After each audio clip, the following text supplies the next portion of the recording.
Bonsoir les gens, good evening people, et bienvenue dans une vidéo spéciale. Welcome to a special video. Aujourd'hui, today, I have a special guest, Down Housen. How's it going? Yes. Very nice, very even. How are you doing now? Thank you very much for having me on your video today. I'm really looking forward to this review. We've waited 2 years for this. Finally, we're here with it. ECW's One Night Stand in 2005. Really looking forward to reviewing this with you today. Yeah, it's been 2 years, man. Yes, so today we're reviewing ECW One Night Stand 2005. It's been 2 years in the making, like Beatdown Bunny has told me. So, guys, if you want to subscribe to his channel, I'm gonna put his link in the description. And yes, a beautiful poster that came with the DVD, which we don't have in the Canada-US region. Oh. In my case, I don't have it, so. Sorry to hear that. I didn't realise. I didn't have the insert, the pamphlet with the match listing on. I only had the poster. I believe this was also available with the cardboard sleeve, but I don't have that either, unfortunately. I took notes and I know the matches, so I know which matches we're going to talk about, etc. When I was taking notes yesterday during watching the pay-per-view back. Yeah. All right. So the first match we're going to start is Chris Jericho versus Storm. Yeah, Storm. Thank you. Yeah. It was an okay match. Look, it was a good start. Nothing special. I didn't mind it. It was okay for what it was. Some good wrestling holds applied on each other from what they learned during their Stu Hart dungeon days. Pretty cool. I got a little bit annoyed with the interfering from the Impact players. Just incredible. I think Dawn Marie got involved a little bit as well. Yes. Which kind of ruined it. But apart from that, it was pretty cool. Good opening match. Yeah, like I told you, the match was all right. I didn't like the interference at all, but I get it. It's a like kind of reunion show. There was no ECW show in that date in most like four years. So yeah, so it was all right, but not a 5-star. And what we got for this? What was the second match? Second match, we got a three-way dance. So this is different to a triple threat match because this has elimination rules. So we had Super Crazy versus Tajiri versus Little Guido. Oh, yeah, that was fun. That was a fun match. Yeah. Again, there was some interference. There was so much good spots. Say like some very good spots, and the match was fun. Super Crazy. I think he deserved that win. What do you think about it? Yeah, it was fun.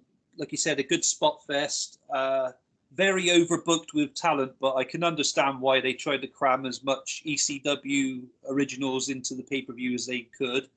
For example, Little Guido coming out with the entire FBI members. Yeah, but yeah, it was a good match. A little bit better than the Lance Storm Chris Jericho match, I do believe, but yeah, it was pretty cool for what it was. I was happy with it. All right.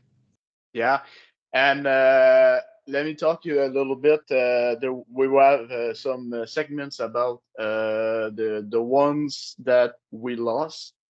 I don't remember the name of the wrestler, but he got a chain around his neck, and there was a wrestler called the Pitbull Bulldog, something like that. I don't remember. One, yeah. Yeah, and it was really awesome. And to see the last name, Chris Candido, Yeah. big respect to that guy. I think he definitely deserves his place in the Hall of Fame, but it's another topic for this. And what we got for the next match? We have Rey Mysterio versus Psychosis. Oh yes, psychosis. There was a little controversy about psychosis. And back in the days, he used to wear all the time his mask while he was wrestling. In that case, I guess Rey Mysterio, he did not wear his mask through the time he wrestled. That kind of creates some controversy right there.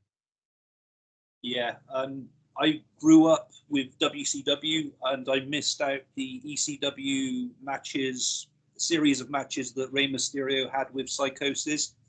So I've still got to not revisit those. I have to go back and watch those through from my ECW collection at some point, so I can see what their feud was like, what their matches were like, the chemistry they had together in ring, etc. Back in their ECW days. But like I said, I only remember them from WCW. And yeah, with the controversy with the masks, both of them not having their masks during, when they lost them in WCW. And then obviously Ray in 2002 went to WWE masked, and he hasn't taken it off since, or lost it or whatever. But Psychosis never put his mask back on when he joined WWE, did he? He always wrestled without it afterwards. Yeah, it is a shit. Yeah, but he wrestled it all the time while he was back in the day in ECW. But going back to Rey Mysterio, he deserved that match, that win. Sorry, I think he had a better technical wrestling background than Psychosis. Look, I don't know a lot about Psychosis. I know he make a team with Super Crazy for the Lux Mexicos in SmackDown, but it was a good match. There was a lot of luchador action on it, and it was fun, entertaining. And we have some little idiots from SmackDown, JBL and Kurt Angle and everybody from SmackDown came there, bought their tickets, so they didn't get there in the ballroom at the start of the pay-per-view. So we have a little interference from them. Up in the stands, up in the Yeah, stands at the top. yeah, Yeah, I remember. Yeah, and they were all drinking the beer and stuff, weren't they? and they're telling like you're such a morons. My mother, your mother told me how to suck, and all of these shenanigans.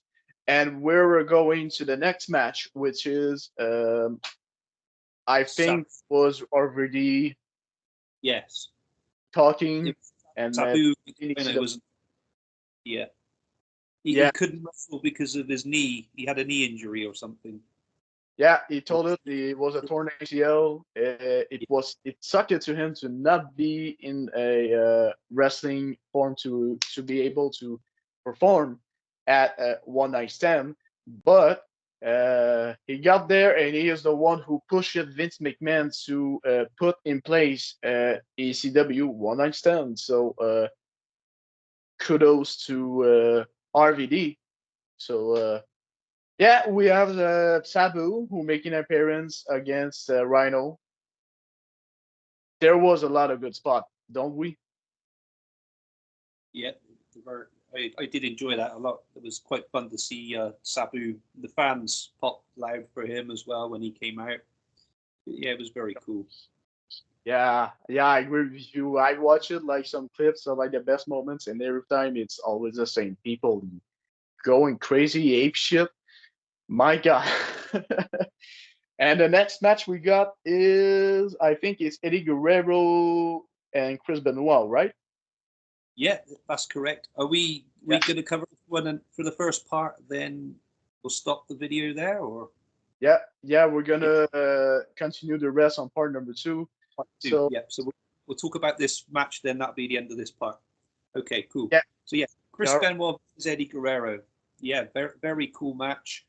But I noticed a lot of the fans were paying attention to what was going on with the SmackDown idiots up in the stands rather than focusing on the match itself. Fuck you, SmackDown. Yeah, all the awesome chants. Fuck you, SmackDown. Yeah, sorry, I got to do it. That's cool, man. Cool. Yeah, no, it was really fun. Like you told, the people were not focused on the match. There was Eddie got an intense regard through Chris. When I'm mentioning Chris, it's Benoit, not Jericho, with his fucking learning tree gimmick. So he got a kind of like, intense regard. So I never saw an Eddie Guerrero so intense in a long time. I don't have every PLE DVDs from WWE from the 2000s. It costs too much for me, but I almost spent $200 on Ollie 2023. But this is another time. But it was really fun, and there was again some really good spots, and I'm thinking that Chris deserved that win. What do you think about it? Yeah, it was a good match, and Chris picking up the big W for the the match. I believe Eddie Guerrero was a little pissed because he didn't want to lose that match, so he was a bit. He was refusing to sell a lot in the match. I'd noticed, and the backstory behind that was because he didn't want to lose. I think he also may have broken his nose or something because there was a nasty gash on his nose and loads of blood coming out. You remember that? Yeah, I remember he was laying down in the ring, got a cut from I don't know how he get that cut, but I'm surprised about that little controversy you told me. No, I did not saw it.